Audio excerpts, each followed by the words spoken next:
Hi అండి, నమస్తే. నేను మీ Navyasri. Welcome to eat non stop. ఇవాళ సెషన్లో కాకరకాయ కారం ఎలా తయారు చేయాలో చూద్దాం. కాకరకాయ అంటే ఇష్టం లేని వాళ్ళు కూడా లొట్టలు వేసుకుంటూ తినే రెసిపీ అండి ఇది.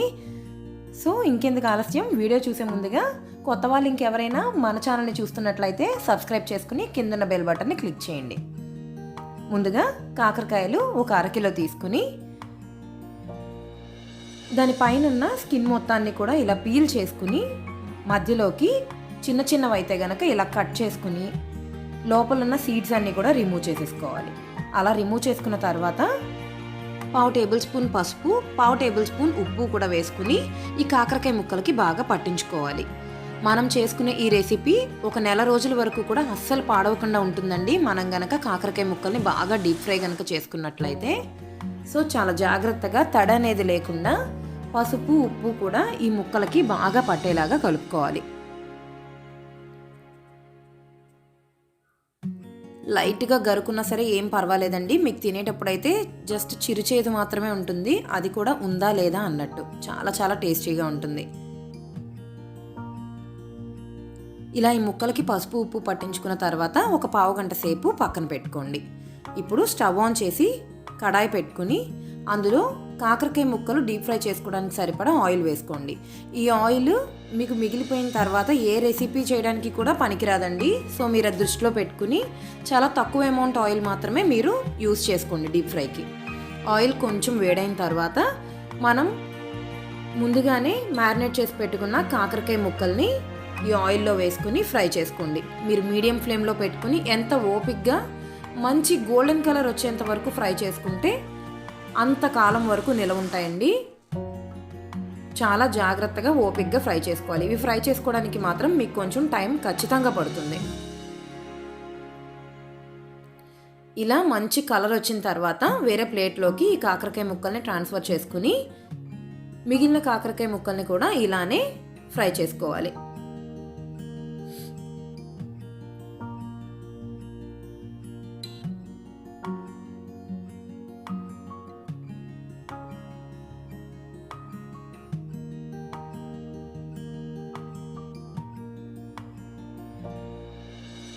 ఇలా అన్నింటినీ ఫ్రై చేసుకున్న తర్వాత ఒక ప్లేట్లోకి ట్రాన్స్ఫర్ చేసుకోవాలి. ఇప్పుడు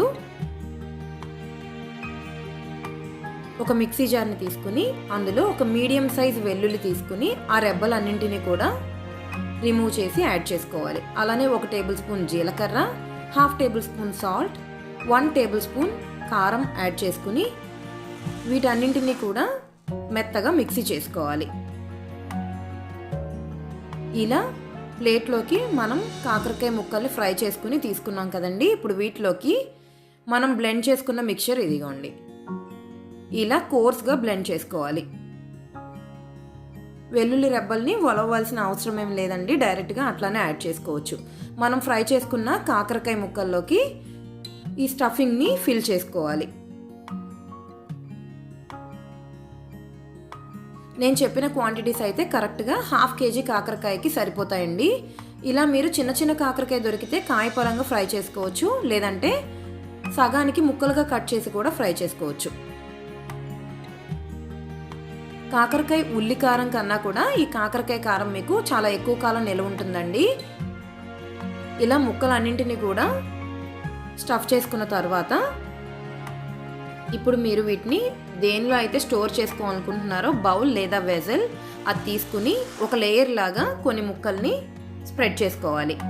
ఆ తర్వాత మనం ఫ్రై చేసుకున్న తర్వాత మిగిలిన ఆయిల్ని ఒకసారి రీహీట్ చేసుకుని ఆ వేడి ఆయిల్ని స్టఫింగ్ మీద వేసుకోవాలి. ఇలా వేసుకోవడం వల్ల మీరు రైస్లో కలుపుకున్నప్పుడు కూడా ఈజీగా కలుస్తుంది అన్నమాట స్టఫింగ్ మొత్తం. అలానే ఇలా వేడి ఆయిల్ పోసి ఉంచడం వల్ల ఎక్కువ కాలం నిల్వ కూడా ఉంటుంది. సో బిటర్ గోర్డ్ పీసెస్ని మాత్రం మీరు ఎక్కువగా ఫ్రై చేయడం మర్చిపోకండి, చాలా ఓపిక్గా ఫ్రై చేసుకోవాలి. ఇలా లేయర్ బై లేయర్ మీరు ఈ బిటర్ గోర్డ్స్ని వేసుకుంటూ అలానే ఈ ఆయిల్ మొత్తాన్ని కూడా దీనిపైన వేసుకుంటూ ఉండాలి. సో చూస్తున్నారు కదండి, మీకు కనుక ఈ వీడియో నచ్చినట్లయితే తప్పకుండా లైక్ చేసి మీ ఫ్రెండ్స్ అండ్ ఫ్యామిలీ మెంబర్స్కి కూడా షేర్ చేయండి. మీకు కనుక ఈ రెసిపీ ట్రై చేసినట్లయితే మీకు ఎలా వచ్చిందో నాకు కామెంట్ సెక్షన్లో తెలియచేయండి. సబ్స్క్రైబ్ చేసుకోవడం మాత్రం అస్సలు మర్చిపోకండి. థ్యాంక్ యూ అండి. Thank you so much for watching.